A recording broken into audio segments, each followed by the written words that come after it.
Ribuan supporter memenuhi halaman kantor Balai Kota Banjarmasin saat laga Barito Putra kontra Arema FC di babak 8 besar Piala Presiden 2022 Sabtu sore. Meski tim Laskar Antasari harus takluk lewat adu penalti dengan skor 6-4 usai bermain imbang dengan skor kacamata, namun tak membuat fans fanatik patah semangat. Evaluasi pasca kekalahan khususnya di lini tengah, mereka nilai jadi catatan penting pelatih untuk memperbaiki performa tim jelang kompetisi resmi. Kalau menilai permainan begitu selama ini kan dari kawan-kawan kita ini kan sebenarnya hendak tim yang sempurna. Selama ini belakangnya kita tahu kuat, sudah solid. Jadi PR kita ke depannya untuk memasuki liga, kami harap ada evaluasi untuk gelandang dan penyerang.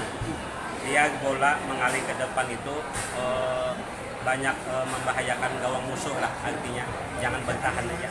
Pokoknya jangan pantang menyerah, harus tetap berjuang. Tadi melihat perjuangan pemain gimana? Wah, luar biasa, perjuangannya tidak pernah gagal. Harapannya untuk di Liga nanti apa? Untuk Barito? Lebih baik lagi, intinya jangan pernah pantang menyerah. Sementara itu penuhnya acara non-bar membuat petugas keamanan berjaga lebih ketat untuk menghindari hal yang tidak diinginkan. Sejumlah supporter juga menyalakan player dan kembang api jelang berakhirnya laga tersebut. Dari Banjarmasin, Alif Hidayatullah, Kalsel 1net.